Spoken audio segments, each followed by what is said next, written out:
on this computer. All right, how are you guys this evening? Doing well. Doing well? Doing great. Awesome. Doing great. Awesome. Great.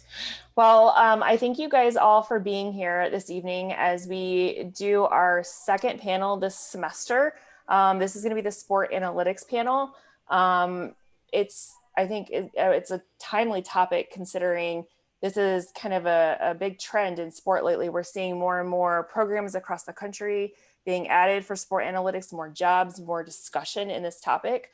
And so tonight we have three different individuals that are here to talk to you guys a little bit about sport analytics and data analytics and some of the things that they do and why this is important. So I'm going to briefly introduce everyone. So let's see. First, we have Theo Hooper. He is a data apprentice at the Texas Rangers Baseball Club. He did his undergraduate degree at the University of Tennessee. And let's see, do you want to do a quick wave? Awesome, yeah. Thanks. Let's see, next we have Weller Ross. He is assistant director for football information systems for analytics at the Houston Texans. He also did his undergraduate degree at the University of Tennessee, and he has a Master of Arts in Sport Analytics from Brock University. So he's a little familiar with our area of the country. And then finally, we have Dr. Yonghong Tong from Niagara University. He's an assistant professor in the Computer and Information Sciences Department. So welcome all of you again, and thank you. And I'm going to turn it over to Trevor, who is our moderator tonight, and he's going to be asking the questions. For everyone else, if you have questions along the way, feel free to put them in the chat. Or, at the end, we will have a Q&A session where we will take those questions and you can just unmute yourself. So thank you guys. Trevor? Thank you. All right. Well, hello, everyone. Thank you again for joining us tonight. I'll get us kicked off with our first question here. So this is for all of you guys. Could each of you give an overview of what you do and how you got involved with data analytics? Yeah, so I can jump in here and go first. To briefly sum up what I do, I guess I work in all aspects of the football side of the organization.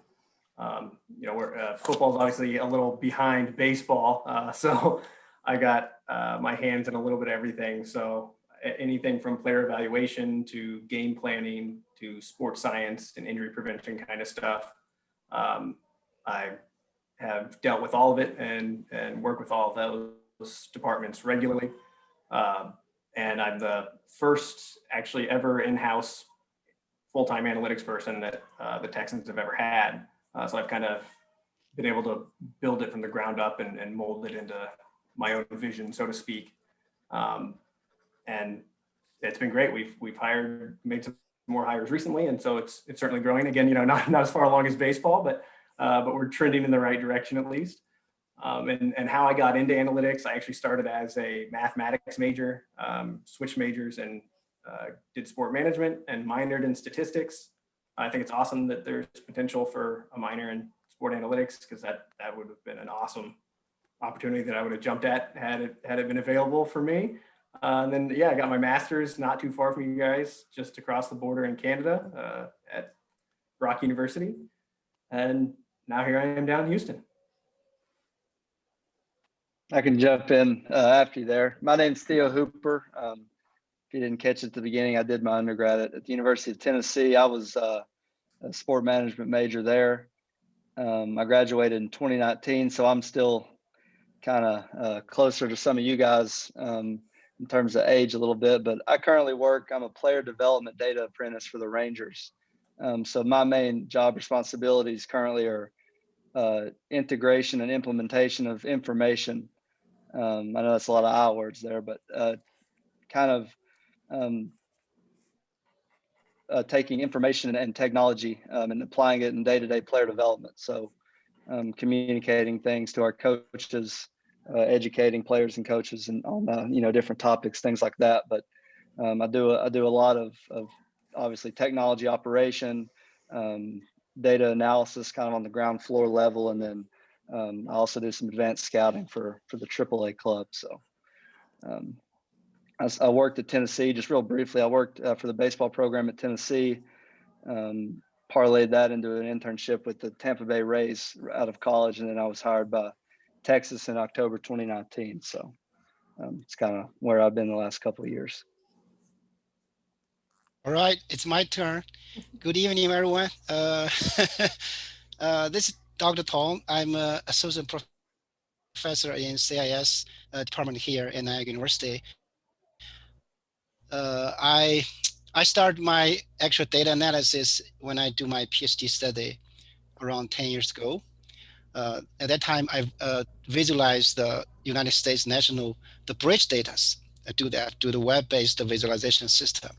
That's what I made something like that. So including data analytics and data visualization. It's web-based. So when I came here at Niagara University, during the several courses, we always have some student athlete in the course because we have a class project. So some of them pretend something like the sports, the injury in sports. At that time, I'm thinking about, hey, why not we do some data analysis to prevent injury in sports? At that point, I just think about to help our students, help the athletes about that time.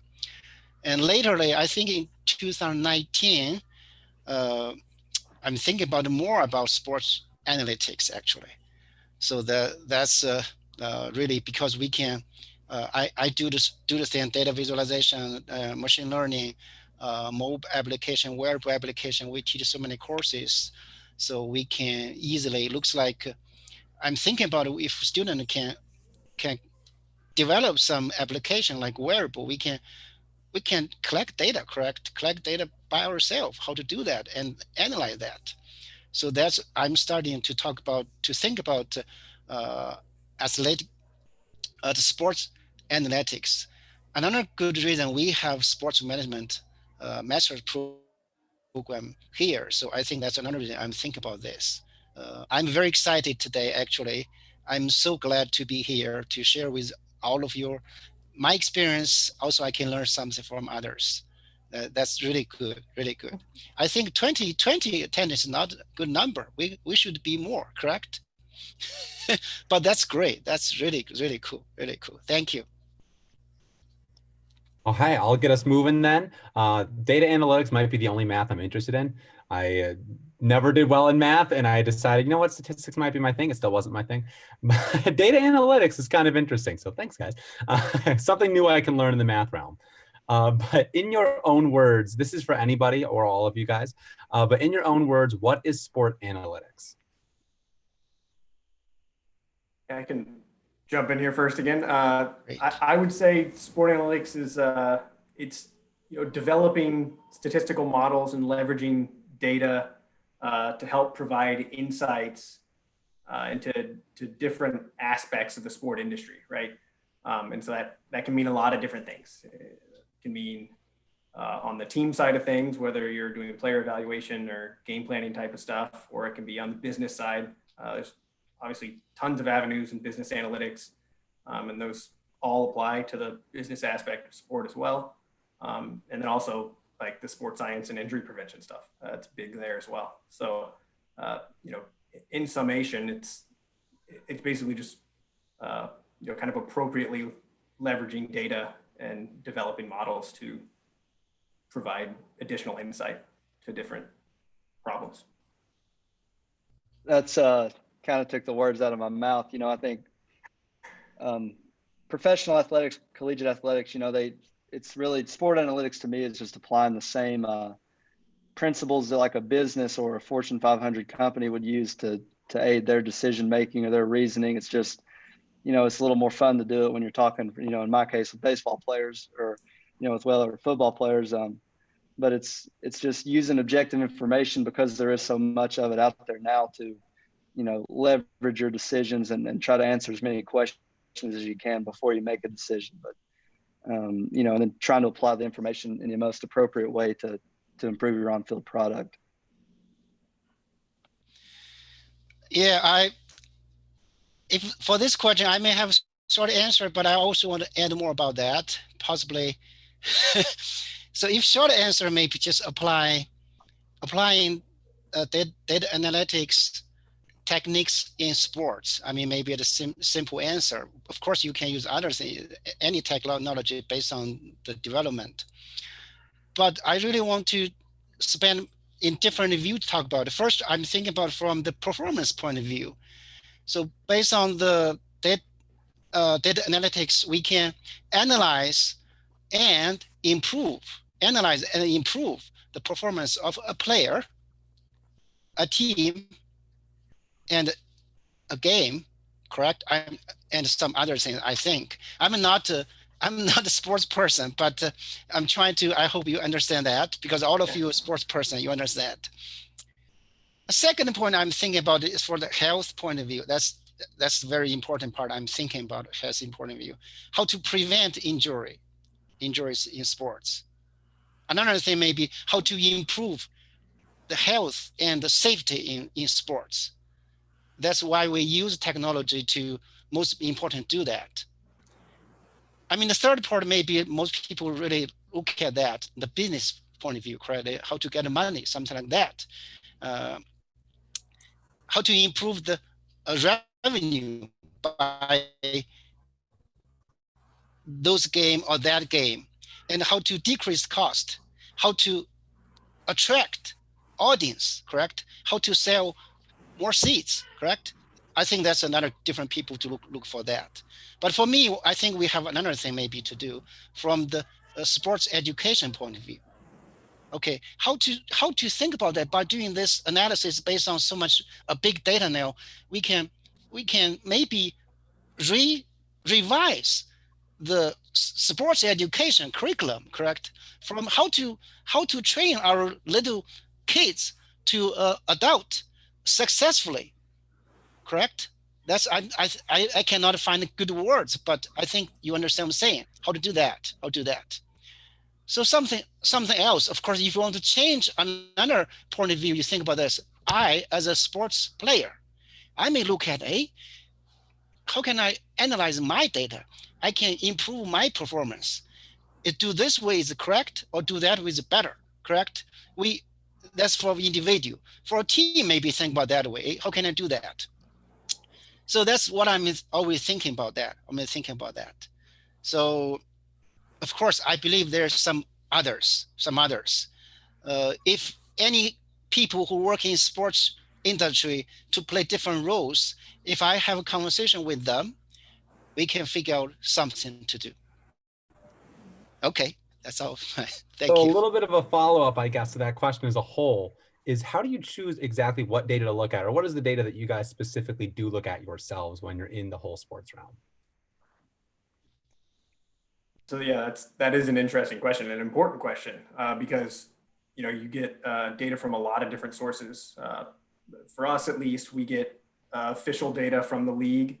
We get data from third-party companies like Pro Football Focus, and then there are other companies that specialize in like sports science data and player tracking and that sort of stuff. So you definitely get it from a lot of different areas and avenues, and a lot of times, sometimes the data is messy and it doesn't line up right, and you might be missing data and things like that. So there's a lot of cleaning of the data that goes on.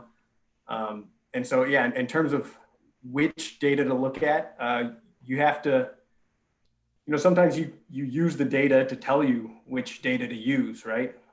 Let the data tell you what's relevant. And, there are various statistical tests that you can run to test for those sort of things. And other times you have to use your own knowledge and insight, or other people's knowledge and insight from within your organization, whether it be scouts or coaches or whoever it may be. You can lean on them as well, and that'll help narrow things down sometimes.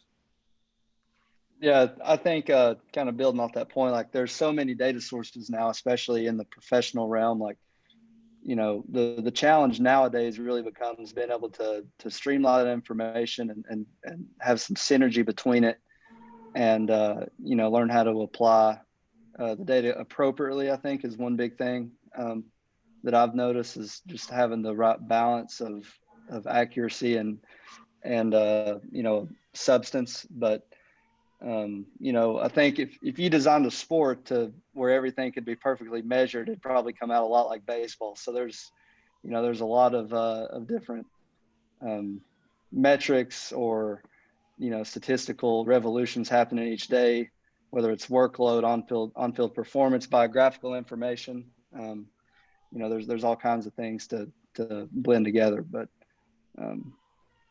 it's a definite constant battle to do that appropriately. Yeah, I agree. The accuracy of data, I know we always know big data, correct? I think everyone should, when we have big data, think about how we use big data in our field, correct? No matter what you are doing, you think about how to apply big data in my field, in my discipline, in my workplace. Okay, always be think about that way. So yeah, there are a ton of data you can see. Oh my gosh, when you do data analysis, when you dive in deeply, look at that. Oh my gosh, so many data. Oh my God, that's crazy. We need to appreciate this current technology makes so many data. So all day you need sampling data because you cannot collect those data correctly. You just, oh, I cannot reach that area. I have to just pick one or two as a representative, something like that, as a sample. But nowadays, there's so many data. Oh my gosh, I cannot deal with those big data. I only can deal such a small amount. I just pick some of them, correct? There's different way of sampling. They do sampling, but differently use that. So of course, the accuracy issue. But for me, I really personally think about, I don't know how to say that. No, some data is not, but still can for us can play with that to train the data, to figure out, create a model, to build a model to better support our sports. I think that of course when we have a better data, I think we can get a better result, but maybe not perfect data, but still can get a better, good result. Correct? I'm thinking about that way. Another thing I'm thinking about, if I really want to think, I just think about that. We can apply some support from university. We can purchase some wearable device. I have some smartwatch in my office. I really want to use them. I don't want them stop ticking there, of course, electronically, but I just still think about that way. We can purchase something like wearable, really wearable, not smartwatch, something. We can do that. Let our student get some experience to hands-on doing the development, collect data. Even it's not accurate, but they still can collect data and analyze data and make some decision. Even a decision is not perfect, but still is some kind of decision, correct? That's what I'm thinking. And all right, I talk about something else later. Thank you. So Weller, if you can, if you're talking to my buddies over at Pro Football Focus a lot, see if we can get my Bills ratings up a little bit. I'd appreciate. I'll see what I can do.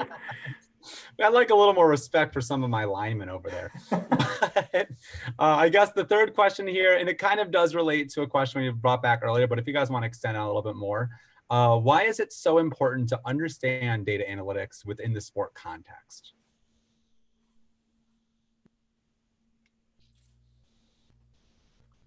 Yeah, Go ahead, Weller. I can jump in here. You're a good leadoff guy. You're a good leadoff man for me. So I would say that utilizing analytics, you know, it allows people, even outside of the sport industry, analytics in general, it allows people to make more informed decisions while minimizing the influence of cognitive biases, right? Like it's hard, maybe impossible, for the human brain to efficiently process all the accurate and relevant information in time to consistently make optimal decisions.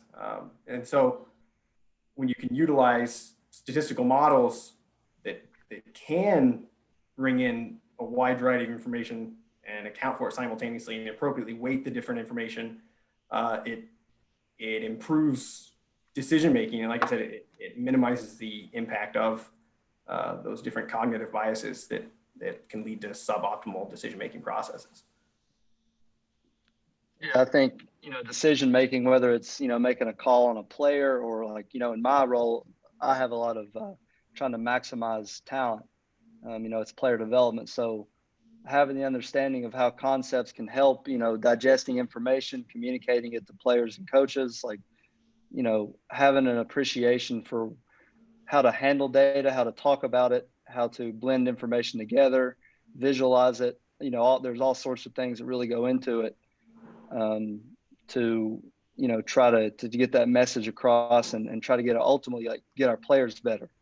And I also think nowadays, like, it's a prerequisite in professional sports to have some appreciation for how widespread information is and how much it's used by teams to try to find the next competitive advantage. But I think you almost have to come into the industry, in my opinion now, and especially in baseball. I can't really speak for football or anything else, but in baseball, you have to know how information fits into your own evaluation process and your own toolbox, so to speak. So it's really important, I think, to get your feet wet in that area and really try to figure out how it works for you.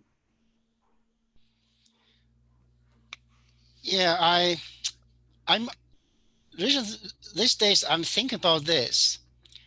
As a sports player, I think mostly your coach tell you how to do this, how to do that, which way is best, correct? That's mostly like that happened. The data analytics, the result can tell you after data analysis. Maybe the coach told you it's good, maybe you can find another better way to play that, make a better performance. So I don't want to say the coach, the way is not the best, but I would like to say after data analysis, you can find a better option. For example, the coach may be based on his experience or her experience. They said, oh, I always do this in the past 30 years, 40 years, always successful, correct?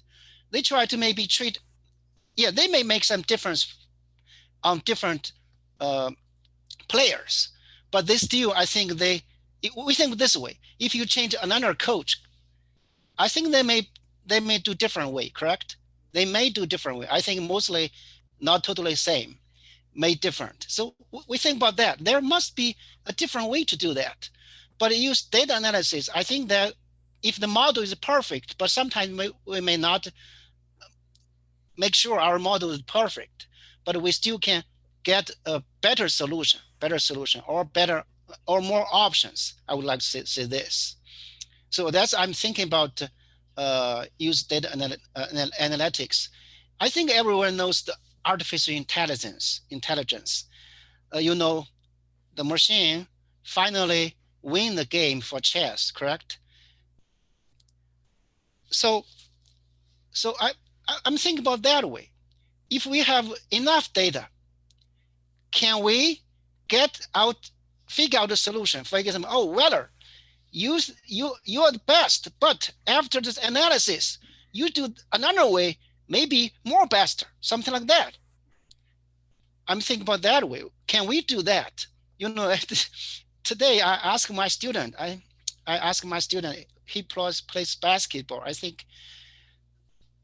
I may ask you the question, if that's okay. I remember in the basketball game, the coach sometimes yelling to the player, "Hey, Weller, pass the ball to somebody else." Is that okay? So my question, is that okay or not? From your sports person view, is it legal or not legal? Is it okay or not? It's okay. It might be. Oh, not okay. I probably wouldn't do it. Okay. So I'm thinking about this. if we can find a good algorithm, we can train or teach our player, oh, by if this case you can do this, you can do this case, do that one. Maybe I cannot explain clear, but I think you can understand something about that. We can use the technology, figure out some reaction under some situation. Or some situation. Yeah, no, Okay, let me stop here. I uh, hopefully on the I like track. your I don't want to answers, though. I off don't the want to track. ever cut you off, but I'll get us going on the next one here. All of you wish people understood more about data analytics. that's an interesting one, It's right? a very Like, loaded question. it's you know, you gotta pick your points wisely here, I guess. I would say that one of the things that it would be nice, you know, if more people kind of recognized, I guess, is that uh, when you know the analytics people have a finding that maybe goes against the norm or whatever the case may be, uh, you know, if they did their job well, if they're doing it how they should, they didn't set out to find that answer, right? They set out to answer a question, and that's the answer they came up with. Um, but they don't have an idea, and then they're like, I'm going to go prove that this is how it is, and this is what it should be. They go, what should this be? And then they go through the process of identifying uh, the optimal answer, choice, whatever it may be, right? So that's one thing that I think kind of gets lost in the weeds sometimes.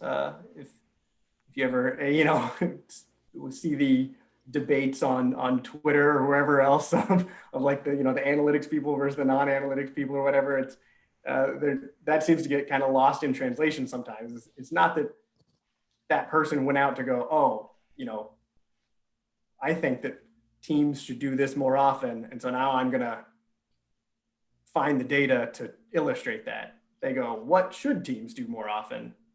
And then they use data to try and shine light onto that answer. Yeah, I think you know, a lot of people in the public realm get caught up in like, you know, the old school versus new school type stuff that you hit on a little bit. But you know, really, like all it boils down to is like it's hard to argue with science, you know, but it's never. I don't think there's any ever, in my experience, one side stepping on the toes of the other. You know, I do think one thing to be cognizant of talking about data analytics within the sport is like I've said it before already, but applying like the information appropriately, like you know, I work on the ground floor, so to speak. I'm more in the clubhouse in my role than I am like, you know, in the front office. So, you know, I'm face to face with a lot of players that, you know, when stuff goes wrong, you know, there's some fingers that may want to be pointed at different things, but it's having that feel and balance to, you know, communicate stuff appropriately, like being cognizant of you know, sample size problems, like skewed data, using data at your convenience, doing things like that. Like that's where, you know, I think like there's a big appreciation, and then approaching that old school versus new school thing. Like, you know, it takes some feel and takes some ability to kind of ride the fence at times.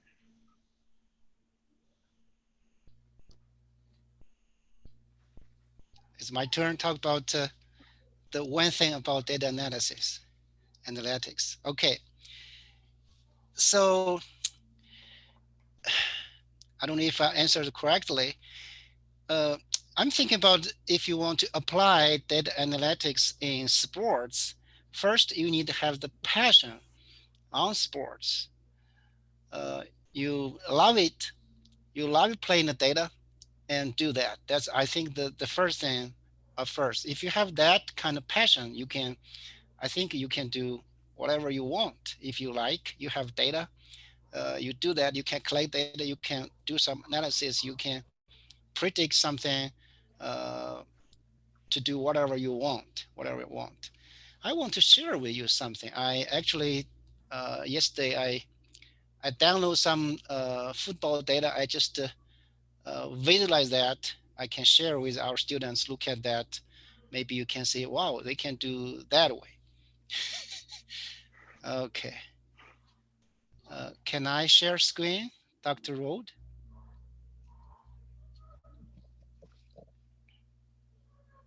You can now. I just made everyone able to do that. So go for it.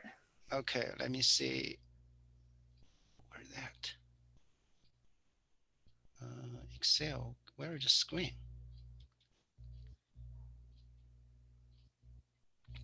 Okay, okay, first let's share the data. The data is the football data. So if we open that as Excel file, it's 2017 September data like this.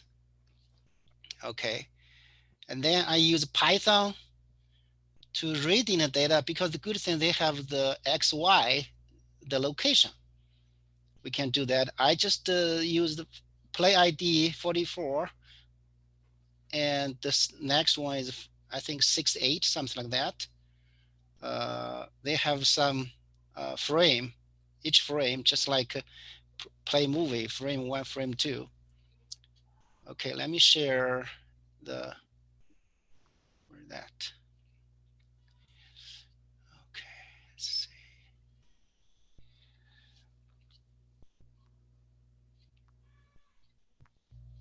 Okay, what you see now is the PyCharm, is the ID, desktop ID for Python. I just write some code here. Not too many, but it's good to give you something to see that. Let me run that. I think we need another, share another window. You cannot see it, I believe. Now I share my result. It's here. So now I think if you play football, you understand that they have two play ID, 144, 168. Currently is 68. I don't know how to play football. So I think that's one answer for, first, you need to know the sports very well. This is the first ID, ID 44, the kickoff. The red is the ball. The blue is the one team, green another team. If you play football, I think you understand that.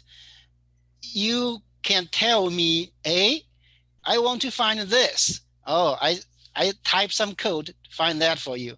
You said, oh, I want to do that, and I do something for you. So I don't know the sports. That's thing. I believe there's something you can, you have some curiosity to look at in deep, to do something more. So I just repeatedly play with that. It's a lot of fun, actually. I enjoy doing this. I don't know that, but I'm thinking about, is that possible when somebody else can play that, correct? Can get the ball. And if this person get the ball is perfect correctly or not correct, good time. Yeah, I don't know that. And like this one, looks like he want to throw the ball to this guy. Looks like this guy didn't catch them because you missed them. I don't know what's the reason. Looks like that. A lot of fun. I really enjoy doing that. You know, I hope if any student have the interest, I would like to work with them together in the fall semester. We can work on something. You need to know that. I don't know that. You know that. I do the data part. I do the analysis part. So, yeah. Anyone here is play football? Maybe can tell something based on play ID 44 or based on play ID 4068. Whether you do football, correct? Yes, yeah, I work in football, yeah. From your point of view, can we find something from this kind of play? Oh, absolutely. Absolutely. There's been a lot of great research done with the player tracking data, and it's only scratched the surface of all the possibilities of what can be done. And to build on what you were saying, I think putting the offer out there to work with a student who wants to analyze data more. I did an independent study one semester with a statistics professor at Tennessee, and that was a great experience for me. He, like you, it was not very familiar with football, was not a big sports fan, but obviously a statistics professor, and I was a sport management major, and so we did an independent study together on the NFL, and it was I learned a ton from it, and I think that's a great idea, a great offer and opportunity for any student that wants to take you up on it, really. Thank you, Aaron. I think hope some audience here today maybe have the interest to play with that. Yeah, we can work together as an independent study. If more, we can make a course to do that, if like. All right, I think that's my answer for this question. Trevor, is it okay? It's perfect. Dr. Tong, thank you for finally making math look cool for me. I appreciate that. I've been in school for 14 years now, and I still have not found enjoyment in math, so I very much enjoy that. I'll get us going on the next question here for everybody. So what are some tips that you would give to students who are interested in understanding more about analytics, or possibly interested in getting involved with working with data analytics themselves? Yeah, so I'll jump in here again, especially because I think it builds nicely off of this. It is the answer I already had in mind for the question of, what advice would you give for those who want to get involved in analytics is learn to write code. As you just saw there, you saw a brief snippet of Python code there. Python and R are huge. Those are probably the two most important, or at least the most prominent ones. I learned that a little late in the game. I didn't learn until grad school that how useful being able to write code would be. It's monumentally useful. And so that is absolutely a recommendation I would have. And if you can have the opportunity to, take a class or two in it as an elective, all the better. If not, I'm 100% self-taught on the code writing front. I learned on the fly, both when I was interning with Buffalo Bills, actually, and when I was working on my master's thesis. With the Bills, I did everything in R, and with my master's thesis, I did everything in Python. So I learned both, kind of on-the-job training, so to speak. And once you pick it up and you get a feel for it, it's not as intimidating or as daunting as it may seem when somebody first tells you to go learn how to write computer code, because that can be a little like, whoa, I don't want to do that, right? But once you get the feel for it, you can pick up on it, and there's a lot of useful resources out there that are open source, and you can just Google, how to do something in Python, how to do something in R, and you can find code, and there's a lot of useful libraries out there with NFL scraper packages and things like that, where you can get access to just tons of data that wasn't readily available previously. So those resources are literally, I guess, at your fingertips on a keyboard, right? So if you can learn to write code and learn on the fly, it's a lot easier when you're learning it within the context of something you're interested in, right? So you can do it while analyzing whatever sport you may be interested in, or whatever else you may be interested in. It goes pretty quickly, and the more you learn, the more you can do. And it's, like I said, it's a huge time saver, monumentally useful. It's dynamic and robust. So I need to learn how to write code. Yeah, I don't want to kind of sound like I have it all figured out, because I was sitting in, sport management classes 2 years ago. Feels like it's 8 years ago, but just like get out. You have to kind of, really, and especially in sport, like really figure out, when you're talking about data, like what actually matters, like what what do the people on the field actually care about if you're worried about, the on-field side of it. Like, one thing I did is I branched out of the sport management program briefly and took a business analytics class. I learned, a couple basic R packages. Like Weller said, self-learning is like the most important thing. I know like a lot of my quarantine over the past year, like I was, doing programs and stuff online, watching a lot of videos, like reading a lot.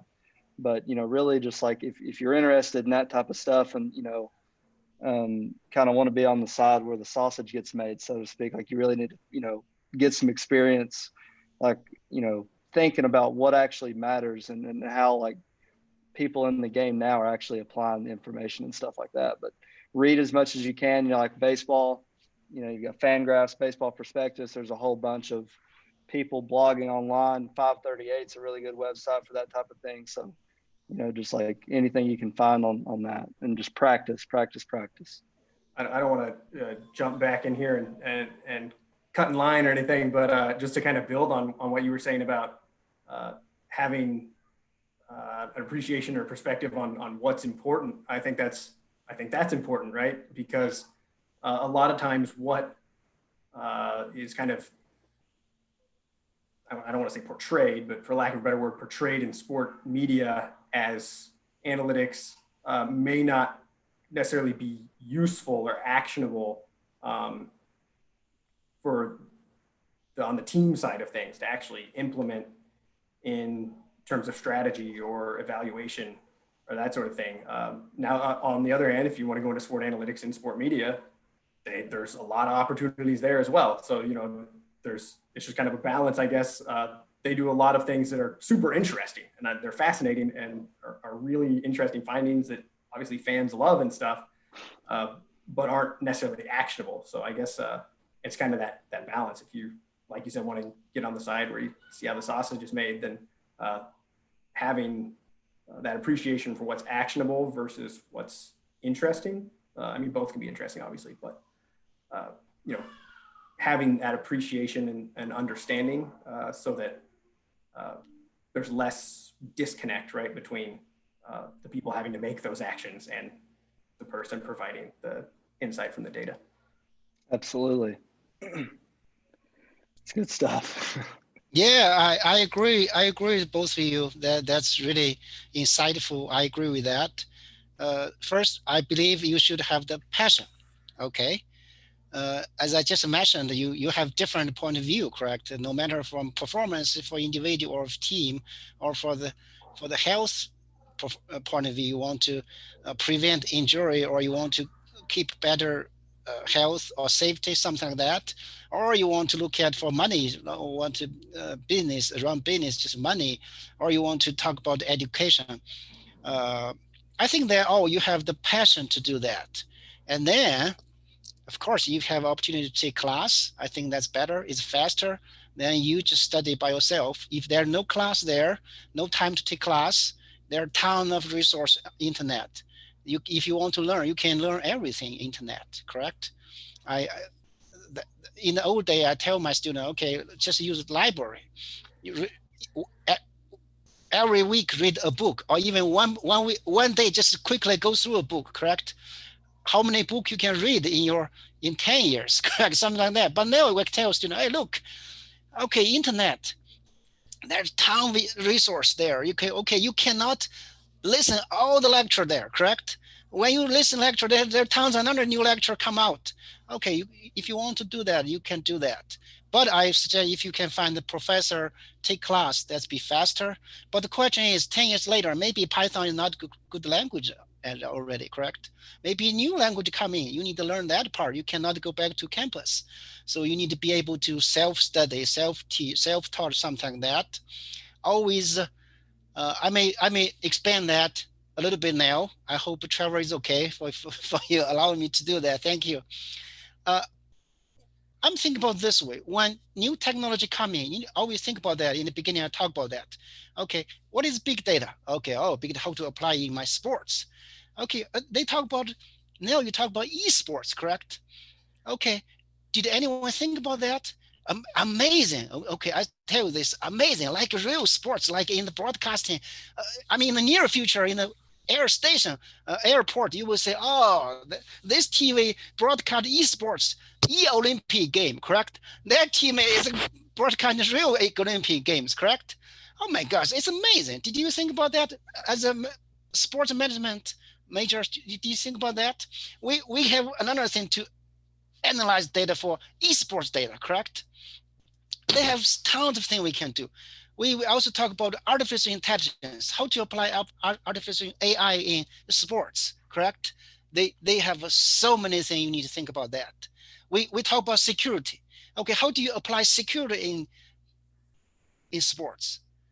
There's so many things. There are so many things. I always think about try to look at head news about some technology, and then think about if you can apply those things in your sports or in your discipline, whatever, something like that. I'm doing that way. Yeah, because my suggestion is try to keep your curiosity and keep your interest to learn something new stuff. You cannot depend on what you learned from university, from your teacher. You need to sometimes be the first person to study something.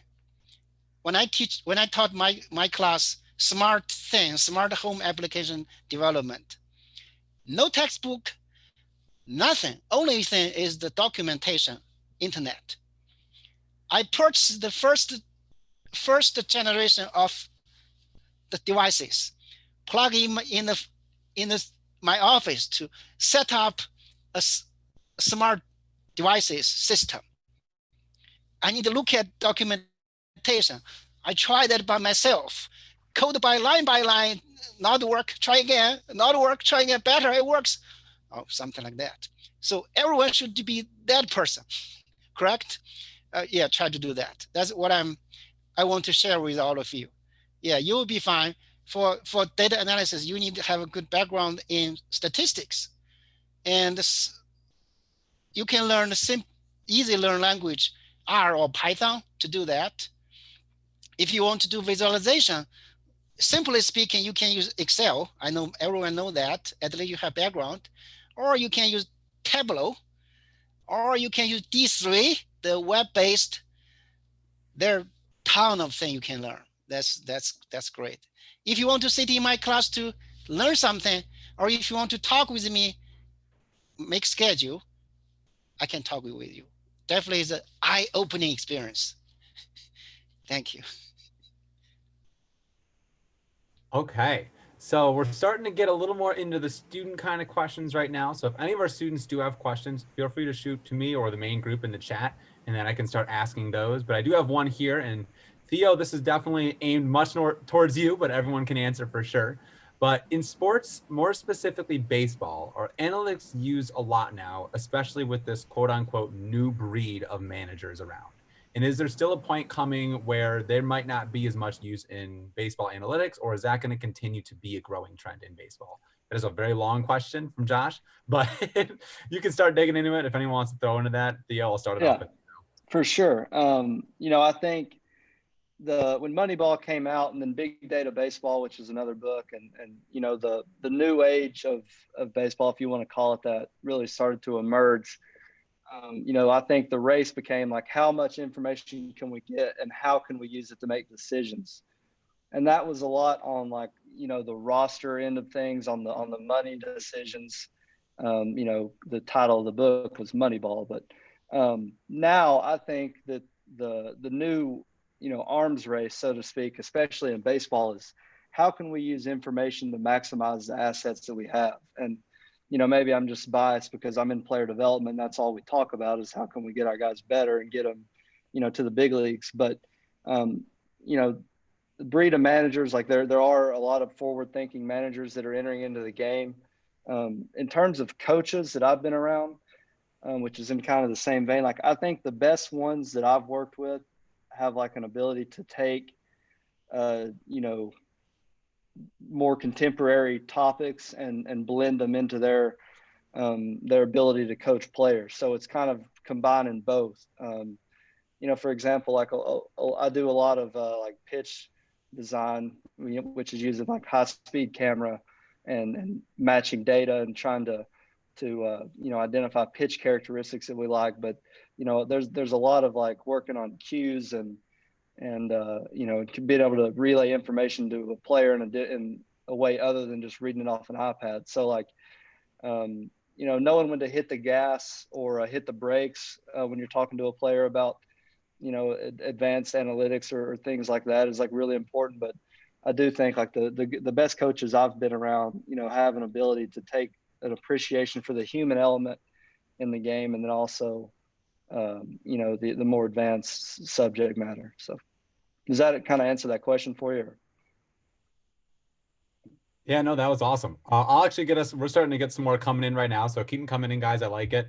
I'll start with Doug's here. I like Doug's actually a lot. Oh, this is a good one. It's a little bit of a long question. I'm preparing you now. So there's a few little steps and then we guys can all kind of go at it. But salary cap management is crucial for any professional sports teams. How has data affected contract negotiations on behalf of the team and on behalf of the players? And are teams using that data for player replacement value? And are players using their own data to fight for extra dollars? I'll jump in and say yes, a blanket statement of yes there. It's absolutely being utilized on both sides of the equation, whether it be the agents negotiating on behalf of the players, trying to get them more money, or the teams obviously negotiating the other side of the table, trying to not give them as much money, right? or work out a deal, however it may be. I know that side of the table are absolutely utilizing data, and in terms of the team side of things, trying to fit things within the salary cap, and now because the NFL salary cap is decreasing for the first time in a very long time, and that's not something that teams, when you structure a contract, you'll structure it with the idea in mind that the salary cap is typically going to go up year after year. And so, you've seen a lot of moves this offseason across the whole league of teams trying to adjust for that unexpected decrease in the salary cap number. And so, that's not really something anybody could have had the foresight to take into account, whether it be with analytics or otherwise, just the nature of the pandemic and everything. But it certainly comes into play, and I think it's making teams even more cognizant, I guess, of how they can utilize analytics on that front to help budget a little better, and like, okay, where can we get the most bang for our buck here, and the money ballization, if you will, to the NFL, which positions provide the most value for the dollar, and how much are they getting paid at different positions at the top 5 within that position group, whatever it may be, right? And trying to fit the pieces of the puzzle together to give yourself a winning team. And so yeah, it's a huge aspect of it. Yeah, I think, and Weller, you obviously know this, but when you need to make a call on a player or something, like, you try to answer as many questions as you can, but you're never going to be able to answer all of them. Right. And I think like having as much information as you can and pulling it from as many streams as you can is like definitely in every sport. But I can speak like on baseball.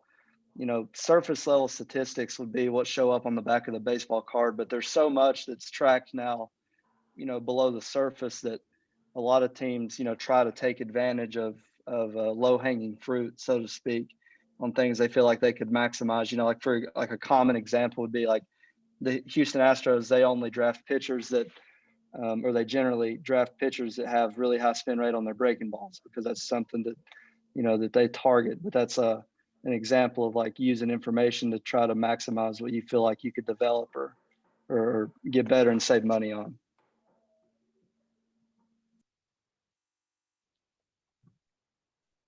Okay, so I guess I'll go to our last question then for the day. So I guess a little bit for students kind of like myself, why get into sports analytics and why get into that data analytics thing? And what kind of really brought you to that being your passion? And why do you still love that today? Because honestly, this has made math seem enjoyable to me. So I'm very curious about it. But again, what just really makes it something you love, and what's something that really drew you in, and why do you think it's something to stick with? Yeah, I can jump in here again. So like I mentioned at the beginning, I started out as a mathematics major. I've always loved numbers, and I've always loved sports, specifically football. But I always make the joke that this body wasn't made to play football, right? So, but my brain was apparently made to analyze it. And so, I haven't played a down of competitive football in my entire life, not even Pee-wee, right? So, but I always loved this sport. And so I wanted to find a way to kind of take what I was good at with numbers and give myself an avenue to be involved in football somehow. And that's kind of the path I took. Originally, I thought it would be on the media side of things.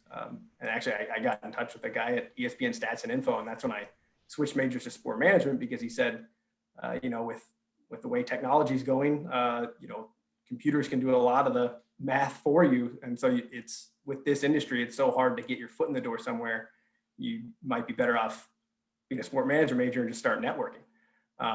And so that's what I did. And like I said, I still minored in statistics and kind of kept that passion fed with the numbers side of things. So I just kind of ran with it from there. Like I said, I would have loved to have an opportunity that you guys are potentially working towards with like a minor in sport analytics or something like that. I went with the majoring in sport management, minoring in statistics, and then went and got my master's and studied under somebody who happened to be a sport management professor, but had his PhD in econometrics, and also did consulting for several NHL teams. And so being able to learn under him, again, kind of helps energize both of those passions, the football passion and the numbers passion, and just being able to pursue both at once. Yeah.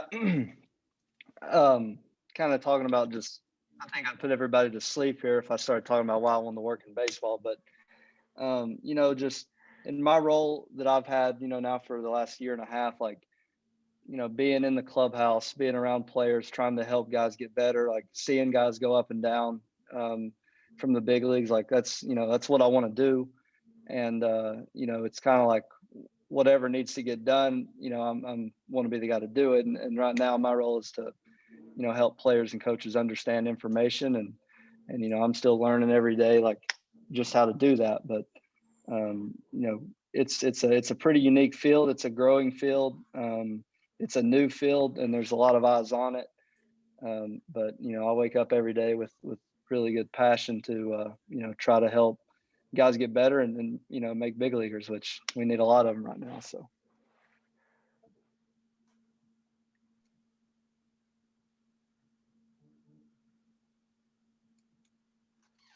Oh, hi. Does anyone have any more questions? If you want, you can shoot them right to me quickly in the messages here. Oh, wait. Trevor, may I? Okay, we can take one more. Can I interject here for a minute? Oh, go for it. First of all, I want to thank you guys for doing this tonight. It's very insightful. Couple things. I think I'm old enough to remember. If you remember those magnetic football games when you used to plug them in and the players, well, that's what Dr. Tong's simulation looked like to me. Weller, I think you mentioned something in your first response that you mentioned, because as sports people, there you go, as sports people and sports fans, we consider the on-the-field analytics, and we don't consider things like sales, marketing, TV viewership, all the things that you could be using analytical knowledge for. So I think that was a great point that I think students should be well aware of. And there was just two other things. Theo, about a month ago, we had a scout for the Texas Rangers with us. And he was a former student of mine. And I always ask him the analytics question because the scouts tend to be eye test guys, So, and I asked him how you put that stuff together. And he was, I think his response was somewhat similar, is that at some point in time, they have to stop having a department for scouting and a department for analytics and kind of, blend those two together. The question I'm sorry, do you mind me asking who it was? Mike Medici. Oh, yeah. Oh, Yeah. yeah. So, but the question I want to ask is there a possibility? I mean, you said there's a lot of data sources, and depending on what you use and where you go, is it possible that, or are those biased sometimes? I mean, because I look at baseball projections and you get two different sources and looking at the same guy and it's totally different or very different, I should say. So do you have to solve for that when you're using data? Well, for me, it's like, and Dr. Tong, you could probably talk about this a little bit, but, like projection models, talking about that, like nothing's ever perfect. So it's, it is interesting. For example, I'll give you an example of one that I know. Wins above replacements, like, the most commonly used now statistic for player value. Baseball Reference and Fangraphs calculate theirs differently. So it's as simple as that. They use, I know, like Baseball Reference uses the number of runs given up by a pitcher to calculate theirs for pitchers, and Fangraphs uses a statistic called fielding independent pitching, which is walks, strikeouts, and home runs. It's the only three things a pitcher has like control over, or so they should. So it's just like, understanding that there's differences, and then bias is kind of baked in there too. Yeah, and to kind of build on that, I'll say that, obviously, anytime there are projections or different data sources, you're going to run into issues with inconsistencies or biases coming into a play, or favoritism, or whatever it may be. And so, you can try to account for that, or if you have enough sources, then you hope kind of in aggregate that it should balance out. And I say it's kind of like almost like scouts, right? So if you're trying to answer a question and you have two different analytics people take two different methodologies and try and answer that same question, they might come up with different answers. And both methodologies might be sound and strong, valid statistical implementations. But the same thing's true with scouts, right? If you have two scouts look at one player or one situation, whatever it may be, and try and answer a question about it, there are times that two, well-respected and experienced scouts that know what they're doing are going to come up with different answers. And that's just kind of the nature of the beast, right? So you kind of work all that out and try to come to the best consensus you can. And then, you hope you're making the right choices at the end of the day, right? But the more perspectives and insight that can be provided, I think, the better. Yeah, I agree. Even you have the same data set, you split it into two parts. First, this part for train, that part for test. When you use this part, the result, when you run that, even the same data set, they have a different model. But you can pick up the best model among them. You can use that. Just something like that. When we do machine learning, when you do prediction, you have the same data set, but when you run, because when we pick the train data, we randomly, not just pick first some group, just we randomly, even we run different model. Yeah, that's really good question. Thank you. I think we do have one more question. Rada, I'm not sure if I saw your hand up or not, but if you have a question, you're more than welcome to unmute yourself and ask it. Yes, thank you. I was trying to type it. I was in the last two words. You're more than fine. Okay, I'm happy to ask this question. First of all, thank you for all the informations you gave to us today. It was very informative, and honestly, I liked the topic of analysis after this panel now. So I don't mind now to go through numbers and to learn more about how to collect data. And I like the idea about taking classes or even go for a specialist.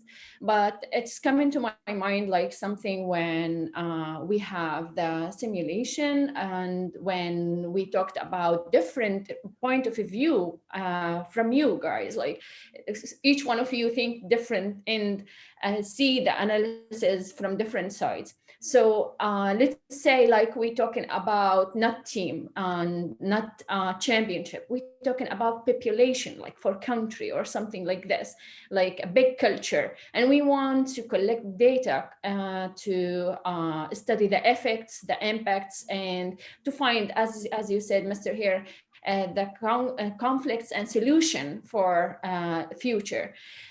It's coming to my mind like for example, if we want to study the impact of participation for non-athlete students in the US for students from age 6 to age 15 in schools. And of course, a lot of other questions related in this, like the participation, the obesity, the economy, situation for families, and this stuff. And then build a simulation like the Mr. here did, and see how we're going to find solutions. Of course, first find the problems and conflicts, and then find the solutions. I would like to ask, if we taking like such an example, what is the process usually to start such a data collecting, and what kind of technology can help and use in such a big data collecting? I hope that I explained or it's understood for you. Yeah, that's a very interesting question, and I think it's very relevant right now, especially the U.S. men's national team is not making the Olympics right as of less than 24 hours ago, and some people make the argument that there's less participation in men's soccer in our youth compared to other countries, and that's why we haven't seen the success some think we should, and then there's a lot of interesting questions and avenues to pursue research in those areas. In terms of where to find the data, I would hope that there's some open source information out there, and with the code writing I mentioned before in either R or Python, there's a lot of web scraping and data scraping techniques that you can use to quickly get information rather than having to do it manually in Excel or what have you. So if you can find the source, then you would be able to scrape that information more easily. Or like I said, there might be libraries or packages that already have that data preloaded. I know there are some with NFL data in them. Yeah, beyond that, it's hard to say. I know that your question reminded me of a book, Soccernomics. It's a really interesting book. You may or may not have already read it, but it has a lot of insights and asks a lot of the same questions that you're talking about on a global scale. And so, it might be a book to look at if you haven't before, and see if maybe hopefully that could give you some insights into how to start that process of gathering that data and where to look first.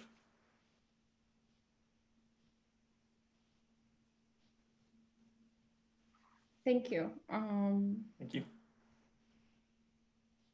All right, perfect. Well, if anyone else has anything to add, please don't hesitate to. But besides that, Weller, Theo, and Dr. Tong, thank you very, very much for joining us tonight. And if no one has anything else to add, I will gladly hand it back over to Dr. Rohde. Oh, thank you very much. I have one more thing to add. Of course, please do. Yeah, CIS department, we are thinking about now create a new minor or major for later the major in data science, and we are working for a minor in esports, and similarly, I mean, if you have time, possibly you can take some course. I think maybe better. Yeah. Thank you very much. I really very excited. I'm still excited. I learned a lot also from all of you. Yeah, thank you. Actually, still increase my interest on sports analytics. Actually, yeah. I do this one. I think not only for sports, but I do something like healthcare, similarly. But I really want to do more in sports analytics in sports. Yeah, thank you. Awesome. Awesome. Let's see. First of all, thank you guys, all of you. I know I learned a ton about sport analytics because, as I mentioned, before everyone got on, this is not an area that I am super familiar with, just because it's just not something that I've had a lot of classes on or anything like that. And this was super interesting. I loved everything that you guys talked about, and I know like I said, I learned quite a bit, and I think we all learned a little bit more than what we started with tonight. So Dr. Tong, Weller, and Theo, thank you so much for joining us tonight. We really, really appreciate having you join us, and I hoped that our students can keep in touch. Is it okay if I share your emails with the students? Yep. Absolutely. Absolutely. Awesome. Well, I will do that so that way if they have additional questions, they can reach out to you guys. And again, thank you. And you guys all have a wonderful evening. Thank you.